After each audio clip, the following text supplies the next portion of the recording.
Intuition, the direct perception of truth, fact, etc., independent of any reasoning process.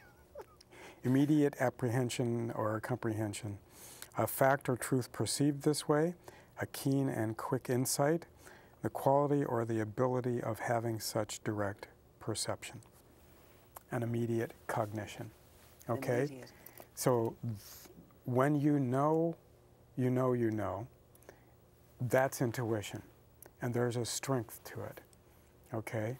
And when you hear someone outside yourself say breathe, that uses almost the same equipment, but not quite. Yeah. So in order to develop intuition as a skill, first, if someone really wants to do that and they're committed to it, I strongly suggest meditation, because the whole point of meditation is to practice being aware. First, you're aware that you're holding your body still, your physical body. Then you're aware, after a while, that your emotions kind of unwind and slow down, and eventually they stop.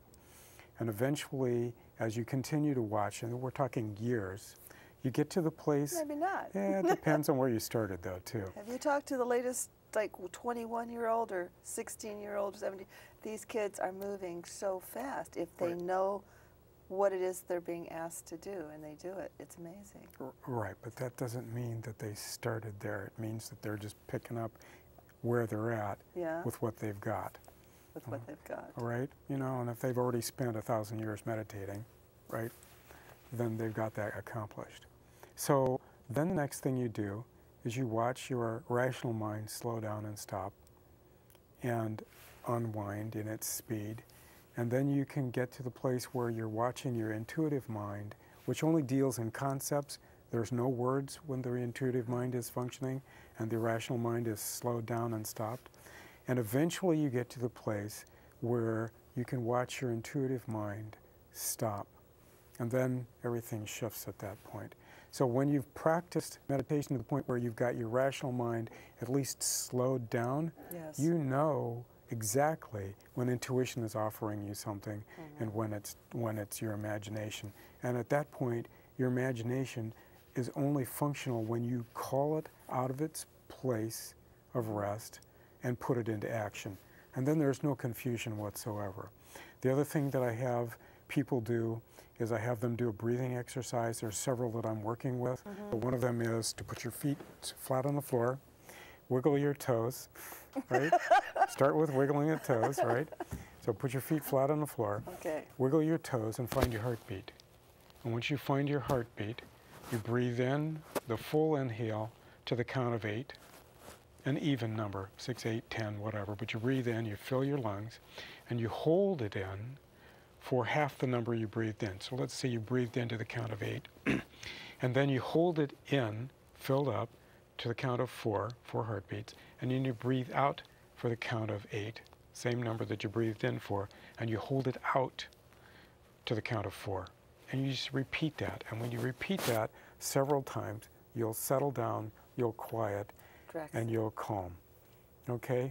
Helps with that little monkey mind. Well, that's the rational, the rational mind is, well, you know, some people would understand it from that word, because it's like that for some people that are running so fast, their whole system is running so fast that when they slow down, their nervous system is almost like, it's almost spastic inside. And then once they get past that, then they have this rational mind that keeps giving them things to think about, and then they try to move that away. And just breathing, and just finding, like you said, that heartbeat, just finding that place where they can surrender to the relaxation that's happening in their body. And I think you're right. I think it takes, at least in my generation, it seems like it took a lot longer, but the point I was making with the kids is that they're so much more advanced than we are, and I think that they adapt very, very quickly to, first of all, they're very intuitive, if not psychic. Most of them are involved in wanting to be healers. I think they have incredible leadership abilities once they get grounded and once they know how to be in this world with us, you know. They need teachers. Right. They definitely need teachers. Now, that would be a very exciting group of kids because Sure. they would be moving so very fast, you know. Sure. Yeah. So I have my clients meditate, and I have them breathe, and I have them practice. One of the practice things I have them do is go to the bank of elevators and push the button, and if there's 4 or 5 of them there, go stand in front of the one they think is going to be next, and play that game over and over and over again. Really? Driving down the freeway, you see somebody in a car in front of you, and you say, okay, is it a man or a woman? Before you can see what gender they are, and then drive up next to them, and then you get so unknown to known. And to play that unknown to known game and have your intuitive mind give you answers to questions like that. And then the other thing, yeah, so there's lots of games like that that you can play. Oh, I like this. I yeah. like this idea that it can be that fun. Right. So And something you could share right. with somebody. Right. You know, you're going down the highway of life, and you got a husband or you got some kids in the car, and definitely you could be sharing some of these skills with them. So another one that I have some of my clients do, or when I've got a group of people together, what I have them do is get a group of people that don't know each other, have them pick a mate, right, a partner, and then without saying any words to each other, I have them describe the whole character and life of the other person. Wow. And the level of accuracy is stunning. So what I used to do when I was developing this skill was I would go to the mall and I would sit down and I would watch people, and I would learn to read the people that were there so that I could get a full understanding of who they were, so that now I can walk in, meet an executive, and tell him as I've walked through their office who the problem people are and how to help them work with that. That's a wonderful idea. So those are the games Yeah. you can play. Okay. We have just a few minutes left. Sure.